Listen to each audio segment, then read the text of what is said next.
యేసుక్రీస్తు నామములో మీకు అందరికీ వందనాలు. ఈ తల్లిని, తండ్రిని సన్మానించమని దేవుని వాక్యం ఉంటున్నది. అయితే ఈ రోజుల్లో చాలామంది తల్లిదండ్రుల్ని హింసిస్తున్నారు. తల్లిదండ్రుల్ని ఇంట్లో నుంచి బయటకు వెళ్ళగొట్టేస్తున్నారు. మరి తల్లిదండ్రుల మీద చేయి చేసుకుంటున్నారు, చేతుతున్నారు.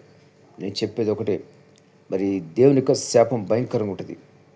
ఎవరైతే తల్లిదండ్రులని మరి క్షోభ పెట్టి, వాళ్ళని హింసించి, వాళ్ళపైన చేయి చేసుకుంటారో వాళ్ళకి భయంకరమైనటువంటి శాపం ఉంటుంది.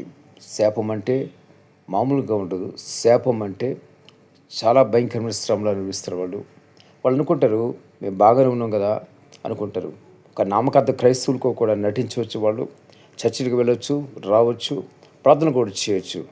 కానీ అంతరంగంలో వాళ్ళకి పశ్చాత్తాపం ఉండదు. ఎవరిలో అయితే పశ్చాత్తాపం ఉండదో వాళ్ళకి భయంకరమైన శాపం ఉంటుంది. ఎవరైతే తల్లిదండ్రులకి క్షోభ పెట్టి తల్లిదండ్రులపై చేయి చేసుకుంటారో వారికి భయంకరమైన క్షోభ ఉంటుంది. వాళ్ళు పశ్చాత్తాపం ఉండదు. వాత వేయబడిన మనస్సాక్షి ఉంటుంది. వాళ్ళలో మనస్సాక్షి అనేది పనిచేస్తే కనుక వాళ్ళలో పశ్చాత్తాపం కలుగుతుంది.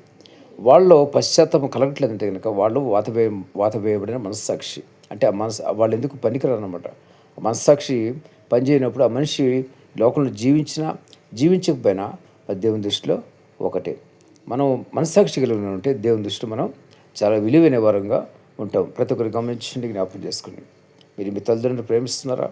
దేవునికి ఆశీర్వాదం బెండింగ్ ఉంటుంది మీకు. దేవుని వాక్యం కూడా ఉంది కదా, మీరు చూస్తున్నారు కదా. తల్లిదండ్రులు సన్మానిస్తే కనుక దీర్ఘాయుష్మంతుడు అవుతాడు, దేవుని వాక్యం ఉంటుంది. కాబట్టి మీరు దీర్ఘాయుష్మంతులు అవుతారు. ప్రేమిస్తే కనుక, ప్రేమించకుండా వాళ్ళకి క్షోభ పెడితే కనుక, వాళ్ళ చేయి చేసుకుంటే కనుక మీకు శాపమే ఉంటుంది. శాపం వెంటాడుతుంది. ఆ శాపం రకరకాలుగా ఉంటుంది. రోగాల రూపంలో ఉండొచ్చు, మరి రకరకాల క్షోభ రూపంలో ఉండొచ్చు. మరి అదే కాకుండా కొన్నిసార్లు జైలు పాలు కూడా దేవుడు జైలుకు కూడా అనుమతిస్తారు కొంతమందిని. ఆ విధంగా రకరకాలుగా ఉంటుంది. కాబట్టి జ్ఞాపం చేసుకోండి. ఎవరు కూడా తప్పించుకోలేరు దేవుని యొక్క శాపానికి. శాపం భయంకరంది. ఇప్పుడైనా సరే మీరు ఎవరైనా సరే తల్లిదండ్రుల మీరు అమర్యాదగా ప్రవర్తించి కూడా అది మీకు శాపమే. చెయ్యితే మరింత 100 రెట్ల శాపం అనుభవిస్తారు. జ్ఞాపం చేసుకోండి. మీరు మీ తల్లిదండ్రులను ప్రేమించండి, వారిని ఆదుకోండి, ఆదరించండి. అప్పుడు మీరు దీవించబడతారు, ఆశీర్వదించబడతారు. మరి ఉన్నతమైన స్థితికి, పై స్థితిలోకి మీరు ఎదుగుతారు. దేవుడి మాటను దీవించి ఆశీర్వించుగాక. ఆమేన్.